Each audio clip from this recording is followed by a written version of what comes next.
ये कहानी हमें सिखाती है कि जिंदगी में सब कुछ पाना ही खुशी नहीं है, बल्कि जो हमारे पास है हम उससे कितना खुश है, हमें सुकून किस काम को करने से मिलती है। Hello friends, welcome to film history Hindi. कहानी की शुरुआत में तमिलनाडु के एक छोटे से गांव शंकरापुरम को दिखाया जाता है, जहां एक इडली की दुकान है जिसे शिव नाम के आदमी चलाते हैं। शिव अपनी दुकान को सिर्फ दुकान नहीं मानते, वो दुकान उनके लिए मंदिर के जैसा है। वो हर सुबह 3 बजे उठ के दुकान जाते हैं ताकि सुबह सुबह वो अपने गाँव वालों को इडली खिला सके। वो हर काम अपने हाथों से करते हैं और उनके हाथों का स्वाद ही उन्हें उस जिले में मशहूर बनाता है। उनका एक बेटा है मुरली, जो अपने माता पिता के काम में हाथ बटाता है। वो अपने बेटे को हमेशा अहिंसा का पाठ पढ़ाते हैं, क्योंकि वो खुद एक शरीफ और अहिंसावादी इंसान है। गाँव वाले उनकी और उनके इडली की बहुत इज्जत करता है। उनका एक बचपन का दोस्त है जो हर दिन वहाँ इडली खाने आया करता है। शिव को भी अपने हाथों से सभी को इडली खिलाने में बहुत खुशी मिलती है। उनका काम ही उनके लिए पूजा है और इसी से उन्हें सुकून मिलता है। कुछ साल बाद मुरली बड़ा हो जाता है। अपने पिता की तरह वो भी खाना बनाना चाहता है, जिसके लिए शेफ की पढ़ाई करता है। पर वो अपने पिता की तरह नहीं है।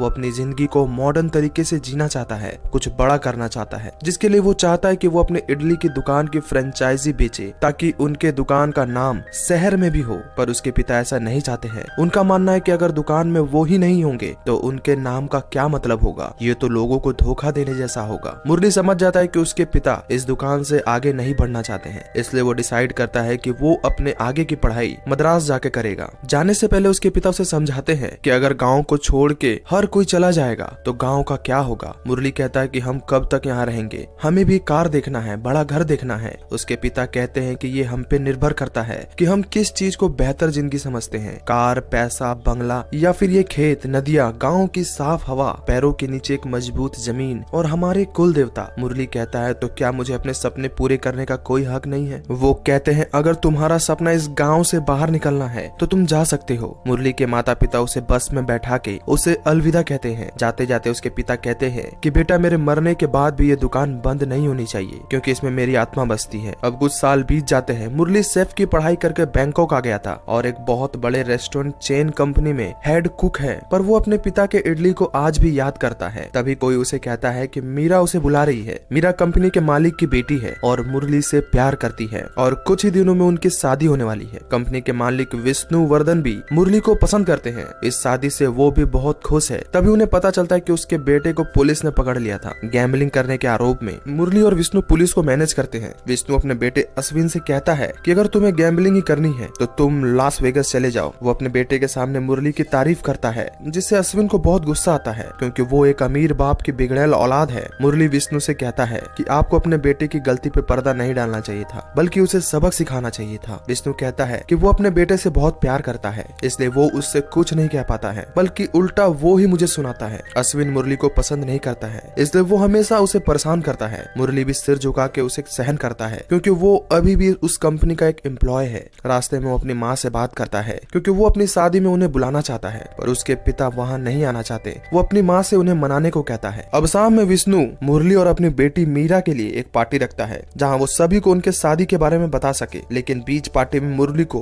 उसकी माँ का कॉल आता है, जो बताती है कि उसके पिता अब इस दुनिया में नहीं रहे। ये सुनकर मुरली के पैरों तले जमीन खिसक जाती है। वो तुरंत अपने गाँव जाने की तैयारी करता है। मीरा और उसके फैमिली वाले मुरली के साथ एक आदमी रामचरण को उसके साथ भेजते हैं ताकि वो मुरली को वापस ले आए, क्योंकि उन्हें डर है कि कहीं मुरली वहीं न रह जाए। प्लेन में बैठे बैठे मुरली को उसके पिता की बहुत याद आती है। गांव पहुंच के वो अपने पिता का अंतिम संस्कार करता है। पूरे गांव के लोगों को शिव के जाने का दुख है। गांव के सभी लोग उनकी अंतिम विदाई में साथ हैं। उनके पिता के जाने के बाद ही घर में एक बछड़े का जन्म होता है। गांव की अम्मा का मानना है कि शिव ही इस बछड़े के रूप में वापस आया है। ये सुनकर मुरली की माँ उसका नाम शिवम रखती है। अंतिम संस्कार की प्रक्रिया खत्म होने के बाद मुरली की माँ उसके साथ एक बार इडली की दुकान जाना चाहती है। मुरली उनके साथ अपने पिता की इडली की दुकान पे जाता है। उसकी माँ के आंखों के सामने उसकी पूरी जिंदगी गुजरती है, कैसे उसने शिव से शादी की, कैसे ये दुकान खड़ा किया। पूरी जर्नी उन्हें याद आती है। उसकी माँ को लगता है कि अभी भी उसके पति यहाँ है, उनकी आत्मा यहीं कहीं है। मुरली कहता है कि माँ, तुम यहाँ अकेली पड़ जाओगी, मेरे साथ चलो।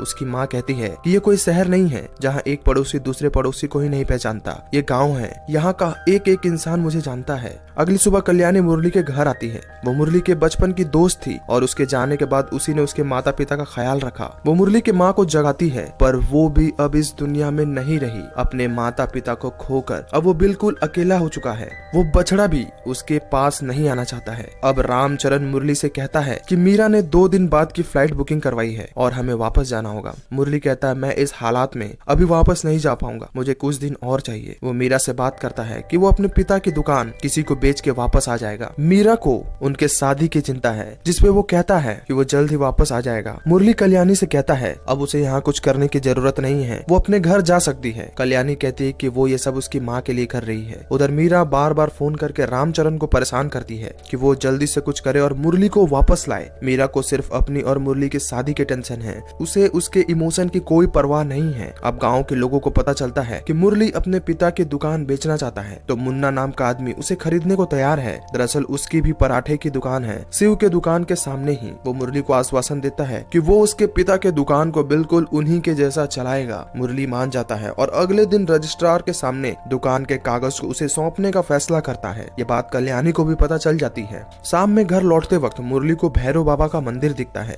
जहाँ उसे उसके पिता दिखते हैं जो मंदिर के अंदर जा रहे हैं। अब जब से उसने दुकान को बेचने का फैसला किया है, तब से उसके पिता और उसकी माँ उसे दिखने लगे हैं। उसके पिता का वो गाना जो अपनी मिट्टी से जुड़े रहने और अपने दुकान को हमेशा चलते रहने की बात कहते हैं, उसे सुनाई देता है। उधर मुन्ना मुरली का इंतजार कर रहा है। कुछ देर में मुरली वहाँ आ जाता है। मुन्ना उसे 7 लाख का ऑफर देता है, जो कि उस दुकान के हिसाब से बहुत ज्यादा है। मुरली को अब बस एक साइन करना है। मुरली साइन करने लगता है, पर वो अचानक रुक जाता है और डिसाइड करता है कि वो अपनी दुकान नहीं बेचेगा। जीते जी उसने अपने पिता का कोई सपना पूरा नहीं किया, पर वो उनका ये सपना पूरा करेगा। मुन्ना उससे झगड़ा करने लगता है, पर मुरली उससे माफी मांग लेता है और वापस घर आ जाता है, जहाँ कल्याणी उस पे बहुत गुस्सा है। वो घर के बर्तन पटक के गुस्सा जाहिर करती है। पूछने पे वो मुरली को बहुत बुरा भला सुनाती है, क्योंकि उसे लगता है कि मुरली ने दुकान मुन्ना को बेच दिया है, पर मुरली कहता है उसने दुकान नहीं बेचा है। ये सुनकर कल्याणी के खुशी का ठिकाना नहीं रहता है। उसने जो मुरली को बुरा भला कहा उस पे वो शर्मिंदा होती है। उधर मीरा को पता चलता है कि मुरली ने दुकान बेचने से मना किया है, तो वो और परेशान हो जाती है। दरअसल उसी ने दुकान के 7 लाख रुपए देने के लिए मुन्ना को पैसे दिलवाए थे। कुछ देर बाद मुरली को मीरा का वीडियो कॉल आता है।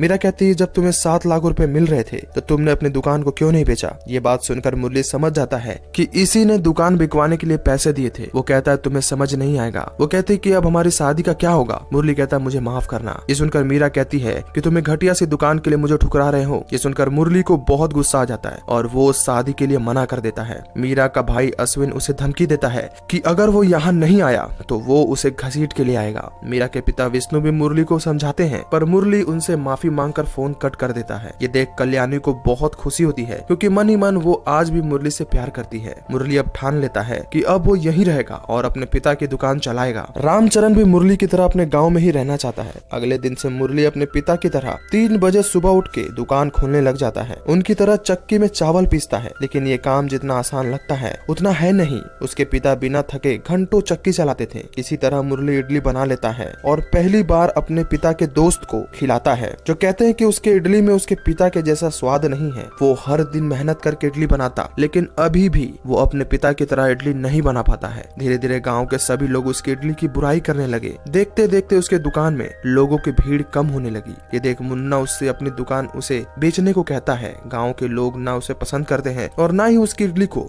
थक हार के वो अपने गाँव के भैरव मंदिर में बैठ जाता है और भगवान से ही मदद मांगता है। अगले दिन सुबह उसका अलार्म बजता है, जिसे वो सुन नहीं पाता है। तभी उसे सपना आता है कि उसके पिता उसके सामने हैं। वो कहता है मैं आपके जैसा नहीं बन पाया। गांव वाले ना मुझे पसंद करते हैं, ना ही मेरी इडली को। उसके पिता कहते हैं कि इडली बनाने का हुनर तो हमारे खून में है। तुम मुझे ढूंढ रहे हो, लेकिन मैं तो तुम्हारे अंदर हूँ, तुम्हारे खून में। तभी अचानक मुरली की आंख खुलती है। उसके सामने वही बछड़ा है जिसे उसकी माँ उसके पिता का दूसरा जन्म मानती थी। वो बछड़ा मुरली के पास होता है, जो कभी उससे दूर भागता था। मुरली बछड़े को गले लगाता है, मानो वो अपने पिता को गले लगा रहा हो। अब वो बिल्कुल अपने पिता की तरह तैयार होता है, उन्हीं की तरह अपने दुकान की पूजा करता और खुद से ही चावल पीसता। इस बार वो बिना थके चावल पीस के पूरा इडली सांभर खुद से तैयार करता है, जैसे उसके पिता किया करते थे। इस बार जब उसके पिता के दोस्त उसके इडली को खाते हैं तो उनकी आंखों में आंसू आ जाते हैं, जिसका मतलब था कि ये इडली का स्वाद बिल्कुल उसके पिता की तरह है। ये देख मुरली और कल्याणी की आंखों में भी खुशी के आंसू आ जाते हैं। तभी बाहर गाड़ियों की आवाज आती है, जिसमें अश्विन है। वो यहाँ मुरली को ले जाने नहीं बल्कि सबक सिखाने आया है, क्योंकि मुरली की वजह से उसके परिवार की बदनामी हुई थी। वो मुरली को मारने लगता है, लेकिन मुरली कुछ नहीं करता है। पर जैसे ही अश्विन से मुरली के दुकान का बोर्ड गिरता है जिसमें उसके पिता का नाम था, मुरली को बहुत गुस्सा गुस्सा आने लगता है, जिसके बाद वो अश्विन को बहुत बुरी तरह मारता है। अश्विन को लोग उसे हॉस्पिटल में एडमिट करते हैं। ये सुनकर अश्विन के पिता और बहन भी इंडिया उसे देखने आते हैं। अश्विन को मारने के बाद मुरली को बहुत गिल्ट होता है, क्योंकि उसके पिता ने हमेशा उसे हिंसा से दूर रहने को कहा था। यही कारण है कि उसने अपने पिता की तरह इडली तो बना लिया, पर उनकी तरह इज्जत नहीं बना पाया। इतना झगड़ा होने पर भी गांव का एक भी इंसान उसकी मदद को नहीं आया। वो हॉस्पिटल पहुंचता है ताकि वो अश्विन और उसके परिवार से माफी मांग सके। अश्विन के पिता विष्णु उसे देखकर बहुत गुस्सा होते हैं और उसे कहीं दूर भाग जाने को कहते हैं, क्योंकि अब अश्विन उसे छोड़ेगा नहीं। मुरली डरता नहीं है और फिर से गाँव आकर इडली की दुकान चलाने लगता है। उधर अश्विन भी धीरे धीरे रिकवर होने लगा था। धीरे धीरे गाँव के लोग फिर से उसके दुकान में इडली खाने लगे और भीड़ फिर से बढ़ने लगी। ये देख मुन्ना को बहुत जलन हो रहा था। अब मुरली बिल्कुल अपने पिता की तरह व्यवहार करने लगा था। बच्चों के साथ खेलना, उन्हें फ्री में इडली खिलाना, गांव के लोगों के साथ मिलना, उनकी परेशानी सुनना और उसे हल करना। जब वो अपने पिता की तरह रहने लगा तो उसे समझ में आया कि आखिर क्यों उसके पिता को यहाँ सुकून मिलता था। भले ही गाँव में उनके पास कुछ नहीं था, पर जो सुकून और खुशी अपने लोगों के पास रहने में है, अपनी जन्मभूमि से जुड़े रहने में है, वो दुनिया के किसी कोने में नहीं है। अब अगले दिन गांव में एक मेला लगता है, जहां मुरली बहुत एंजॉय करता है।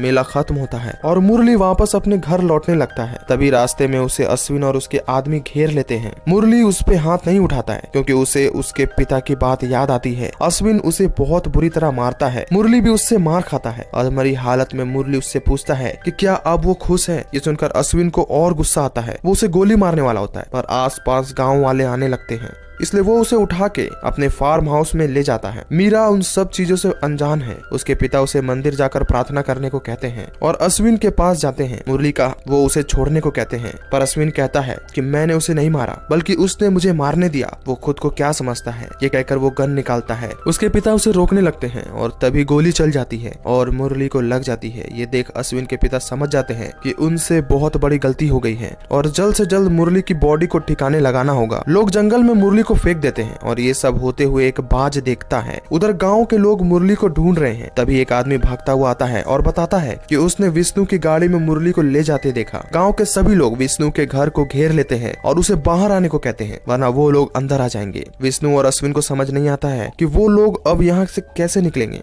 उधर मीरा को रामचरण और गांव के लोगों ने मंदिर से उठा के बंधक बना लिया था। गांव का इंस्पेक्टर विष्णु से मिलता है, क्योंकि विष्णु ने कमिश्नर से मदद मांगी थी। इंस्पेक्टर कहता है कि जब तक मुरली सही सलामत गांव वालों को नहीं मिलता, वो यहाँ से नहीं जाएंगे और उनका यहाँ से निकलना मुश्किल है, क्योंकि गांव वालों ने घर को चारों तरफ से घेर लिया है। विष्णु इंस्पेक्टर से कहता है कि किसी तरह वो उन्हें यहाँ से निकाल दे, बदले में वो उसे अच्छे पैसे देगा। इंस्पेक्टर भी लालच में आ जाता है और विष्णु की तरफ से गाँव वालों को समझाने की कोशिश करता है कि उन्होंने मुरली को कुछ नहीं किया है। गाँव वाले इंस्पेक्टर को धमकी देते हैं कि अगर मुरली को कुछ भी हुआ तो वो उसे भी जिंदा नहीं छोड़ेंगे। उधर गांव के कुछ लोगों को उसी बाज की वजह से मुरली की अधमरी बॉडी मिलती है, जिसे वो लोग हॉस्पिटल ले जाते हैं। सभी लोग मुरली के ठीक होने का इंतजार करते हैं। इंस्पेक्टर विष्णु से कहता है कि आप लोग भगवान से प्रार्थना कीजिए कि मुरली बच जाए, वरना गाँव वाले किसी को नहीं छोड़ेंगे। विष्णु को समझ नहीं आता कि एक इडली की दुकान चलाने वाले के लिए इतनी भीड़ कैसे हो सकती है। कुछ ही देर में मुरली को होश आ जाता है। इंस्पेक्टर गाँव वालों से कहता है कि कोई उसके साथ हॉस्पिटल चले ताकि मुरली का बयान सुन सके कि उसके ऊपर किसने गोली चलाया था। यहाँ मुरली झूठ कह देता है कि उसके ऊपर अश्विन या विष्णु ने गोली नहीं चलाया है, जिसके बाद गांव वाले विष्णु के घर के बाहर से चले जाते हैं। इंस्पेक्टर विष्णु को बताता है कि मुरली ने कह दिया है कि उसके ऊपर आप लोगों ने गोली नहीं चलाया है, अब आप लोग यहाँ से निकल सकते हैं। उधर मीरा को गाँव वाले छोड़ देते हैं। मीरा अपने पिता से पूछती कि क्या सच में आप लोगों ने मुरली पे गोली चलाया था। विष्णु अपनी बेटी से झूठ कह देता है, पर अश्विन का ईगो अभी भी शांत नहीं हुआ है। उसे लगता है कि मुरली उन्हें छोड़कर उन्हें कोई भीख दे रहा है। मुरली ठीक होकर वापस गांव आ जाता है। गांव वाले का प्यार देख उसकी आंखों में आंसू आ जाते हैं। कल्याणी उसे घर के अंदर लाती है। तभी कल्याणी की माँ आती है और कल्याणी को वापस अपने घर चलने को कहती है,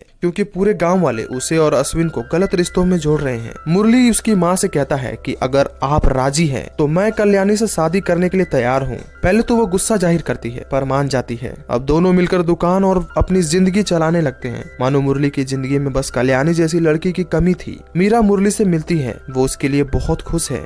वो उससे पूछती कि क्या उसके पिता ने गोली चलाया था। मुरली मना कर देता है। वो मीरा से पूछता है कि तुम लोग अभी तक यहाँ क्यों हो, वापस क्यों नहीं गए। मीरा कहती है कि मेरे डैड यहाँ एक कंपनी खोलना चाहते हैं, इसीलिए वो अभी रुके हैं। पर ऐसा नहीं है। उसके पिता अपने बेटे अश्विन को इतना परेशान नहीं देख सकते हैं। वो पूछते हैं कि तुम्हें क्या चाहिए। अश्विन कहता है कि उसे मारने से कोई फायदा नहीं है, कुछ ऐसा करना है जिससे उसके दिल को चोट पहुंचे। दरअसल वो उसके दुकान को इलीगल प्रॉपर्टी बताकर तोड़वाना चाहता है, जिसके लिए वो उसी इंस्पेक्टर से मदद लेता देता है। इंस्पेक्टर बताता है ऐसे रोड साइड दुकानों का कोई पेपर नहीं होता है, उसे आसानी से हटाया जा सकता है। वो उसे कुछ पैसे देते हैं ताकि वो रजिस्ट्रार ऑफिस में जाकर उसके दुकान को तोड़वाने का नोटिस जारी करवा सके। उधर मुन्ना कल्याणी का हाथ मांगने उसके घर जाता है, जहाँ उसकी माँ उसे साफ साफ कह देती है कि वो उसकी शादी मुरली से करेगी, जिसपे वो उसकी बेटी के बारे में बुरा भला बोलने लगता है। कल्याणी की माँ उसकी बेइज्जती करके वहाँ से भगा देती है। मुन्ना के अंदर बदले की आग भड़क जाती है। उधर इंस्पेक्टर अपने काम में लग जाता है। अगले दिन इंस्पेक्टर अश्विन से मिलता है और बताता है कि वो दुकान बिल्कुल लीगल है और उसके कागज भी है, इसलिए हम उस दुकान का कुछ नहीं कर सकते हैं। ये सुनकर अश्विन को बहुत गुस्सा आता है और वो इंस्पेक्टर का कॉलर पकड़ लेता है। इंस्पेक्टर उसे वार्निंग देता है कि अगर वो चाहे तो एक इंस्पेक्टर का कॉलर पकड़ने और धमकाने के जुर्म में वो उसे अंदर डाल देगा, तो वो अपनी हद में रहे। अश्विन उसे छोड़ देता है। सिपाही उससे पूछता है कि उसने झूठ क्यों बोला कि उस दुकान का कागज है। वो बताता है कि बचपन में मुरली के पिता उसे फ्री में इडली खिलाया करते थे ताकि वो अच्छे से पढ़ सके, और आज वो बाहर से आए हुए लोगों के लिए अपने गाँव के लोगों को धोखा नहीं दे सकता है। उसने उन्हीं के पैसों से असली कागज भी बनवा दिया था। कल्याणी और मुरली शादी की शॉपिंग कर रहे होते हैं। उधर मुन्ना उसे मारने के लिए ढूंढ रहा है। वो उसके घर जाता है, वहाँ कोई नहीं है,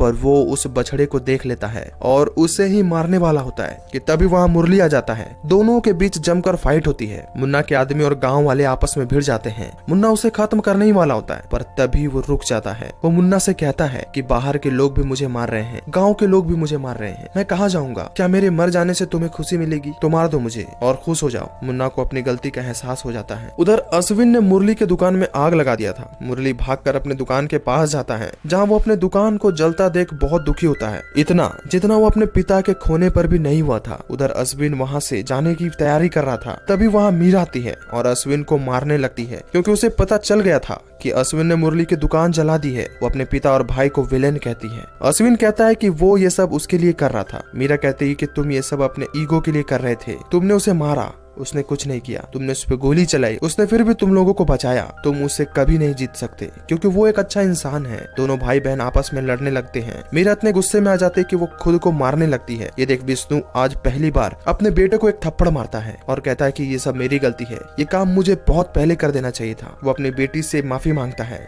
आग बुझने के बाद मुरली अपने जले हुए दुकान में जाता है। उस दुकान से जुड़ी सभी चीजें याद आती है, उसका अपनी माँ के साथ खेलना, अपने पिता के साथ उनके काम में हाथ बटाना। तभी कल्याणी आती है। वो उसके हाथ में हथियार देती है और कहती है जिसने हमारी दुकान को जलाया उसे खत्म कर दो। मुरली कहता है उन्होंने सब कुछ जला दिया, पर वो उस चक्की को नहीं जला पाए, वही मेरी असली दुकान है। ये दीवार बेंच तो मैं फिर से बना लूंगा। और फिर वो दोनों मिलकर अपने दुकान को बनाते हैं जैसे कभी मुरली के माता पिता ने बनाया था, मानो ये चक्र फिर से घूम कर आया हो। कुछ ही दिनों में दुकान बन के रेडी हो जाता है। विष्णु अश्विन और मीरा के साथ मुरली के दुकान में आता है। वो मुरली से माफी मांगता है और अश्विन को भी माफी मांगने को कहता है। मुरली के दिल में अभी भी गुस्सा है, पर अश्विन के माफी मांगने पर वो उसे माफ कर देता है, पर पनिशमेंट के तौर पे वो उसे चक्की पिसवाता है, जिसपे अश्विन कहता है कि भाई मुझे मार ले, पर ये काम नहीं हो पाएगा। इसी हैप्पी नोट के साथ मूवी खत्म होती है। आशा करता हूँ कि मूवी आपको पसंद आई होगी। इसी तरह के रोमांचक और मोटिवेशनल मूवी देखने के लिए मेरे चैनल को सब्सक्राइब करें। मिलता हूँ आपसे अगली वीडियो में।